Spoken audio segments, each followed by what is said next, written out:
कलयुग में पाप करने वाले सुखी क्यों रहते हैं? एक कीड़ा और व्यास मुनि का संवाद। दोस्तों, स्वागत है आप सभी का आपके अपने चैनल पर। आज का विषय है पापी मनुष्य सुखी क्यों रहते हैं। दोस्तों, बस इस विषय पर आज की ही ये वीडियो है। आपको केवल एक एक शब्द ध्यान से सुनना है और अंत तक सुनना है। सज्जनों, भगवान व्यास मुनि का नाम आपने सुना ही होगा, जो महाभारत के साथ साथ 10 पुराणों के रचयिता भी हैं, जो स्वयं भगवान श्री विष्णु के अंशावतार हैं।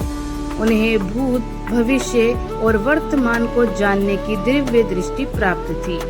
इसके साथ साथ वे कीड़े मकोड़े, पशु पक्षी सभी जीवों की भाषा को समझते थे।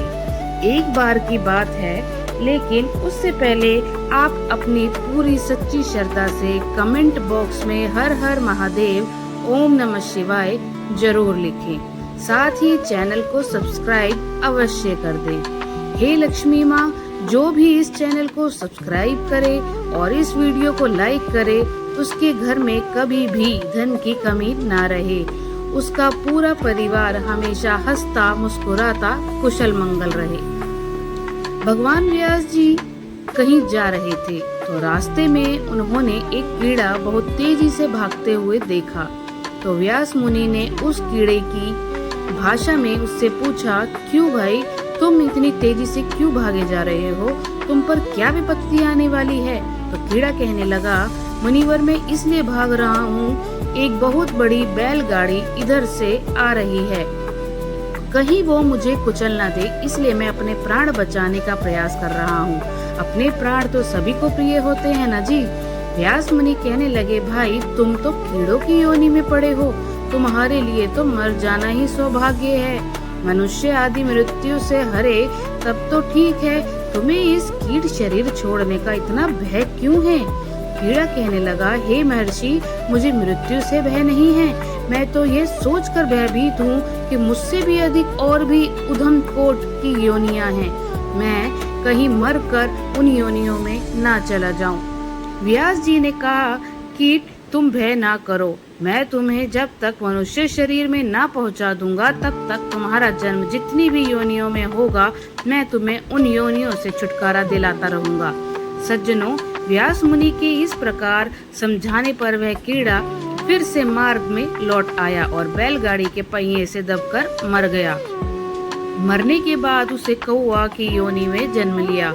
कौवा के बाद उसे सियार योनि में जन्म लिया। वह जब जहाँ जहाँ पैदा हुआ, व्यास मुनि ने जाकर उसे उसके पूर्व जन्म का स्मरण करा दिया, जिससे वह उसी योनि से अति शीघ्र मुक्त हो गया।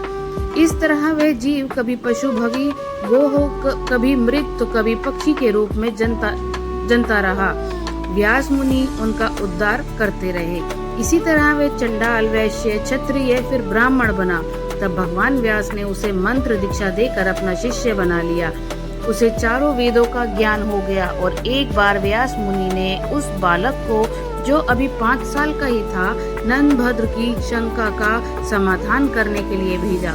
नंदभद्र को यह शंका थी कि पापी मनुष्य सुखी क्यों देखे जाते हैं।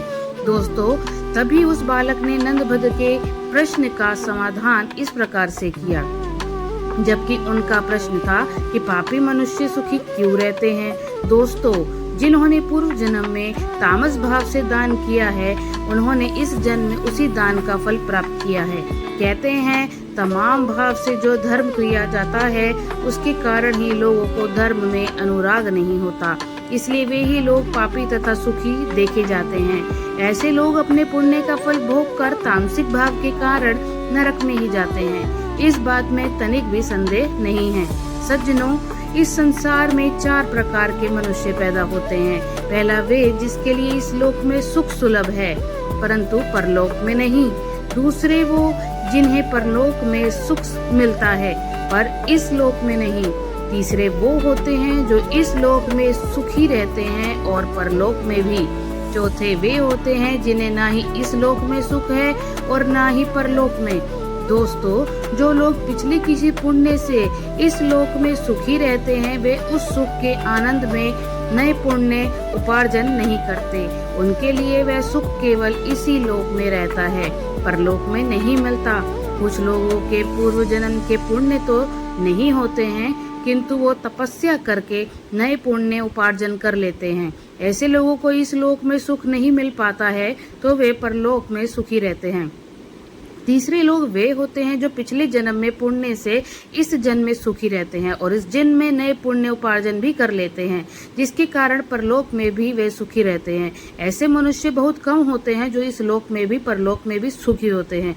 चौथे वे लोग होते हैं जिनका पिछला भी कोई पुण्य नहीं है और आगे भी कोई पुण्य उपार्जन नहीं करते, इसलिए वे लोग यहाँ भी दुखी रहते हैं और परलोक में भी दुखी रहते हैं। इस तरह उस बालक नंदभद्र के प्रश्न का समाधान कर दिया।